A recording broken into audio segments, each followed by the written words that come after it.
L'actualité hors de nos frontières, Fatou Kiné Deme est là avec nous. Bonjour Fatou Kiné. Bonjour Sokhna Nata, bonjour Chérif, bonjour Mortala, bonjour Cheikh Tidiane Diaw, bonjour également aux téléspectateurs qui nous regardent, Sokhna Nata. Alors on démarre cette page internationale avec le Mali.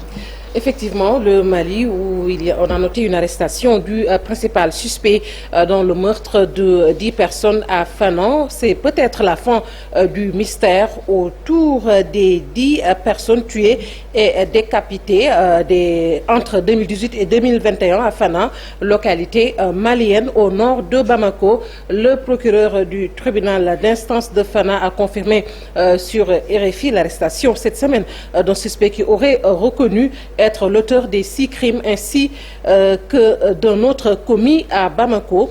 Boubacar Moussa Diarra, procureur du tribunal d'instance de la localité malienne de Fana, affirme être déterminé à faire la lumière sur ces affaires. Très rapidement, l'inculpation du suspect pourrait avoir lieu et d'autres arrestations également.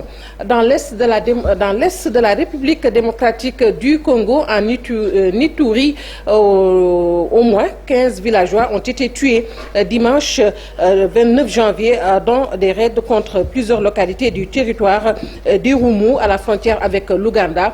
Ces nouvelles attaques sont attribuées aux forces démocratiques alliées ADF, l'un des groupes armés qui ensanglantent la région. Parmi les victimes figurent une dizaine de femmes et un enfant d'environ 2 ans. Selon la société civile, des hommes armés ont ciblé 3 villages simultanément peu avant la levée du jour dimanche, avant d'être repoussés par l'armée. Et puis législative en Tunisie, le taux de participation s'est établi à seulement 11,3% au second tour des législatives dimanche, selon des chiffres préliminaires annoncés par l'autorité électorale.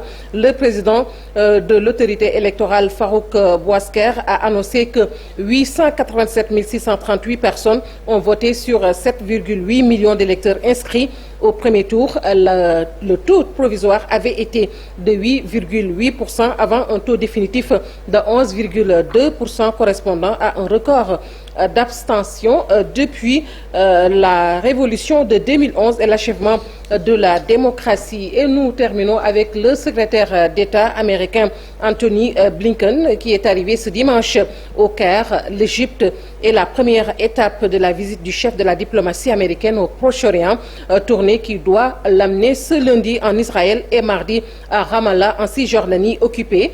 Le tout en pleine flambée de violence.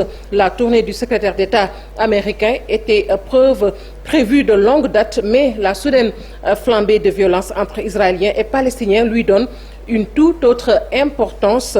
Le raid israélien ce jeudi sur un camp de réfugiés à Jenin en Cisjordanie avec 9 morts et les 2 attaques commises par les jeunes Palestiniens, l'une près d'une synagogue à Jérusalem-Est faisant 7 morts, l'autre à Silouane, à 2 pas de la vieille ville, faisant 2 blessés, seront certainement au centre des discussions sur Nata, surtout pour l'actualité hors de chez nous. Merci Fatou Kiné. Rendez-vous tout à l'heure pour la version Wolof de l'actualité hors de nos frontières.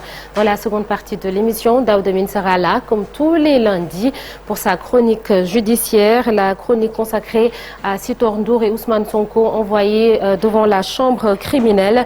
Et nous recevrons aux alentours de 8h40 Abdou Karim Fofana, ministre du Commerce, de la Consommation et des PME et par ailleurs porte-parole du gouvernement. Tout de suite, la une des journaux avec Chéri Diop.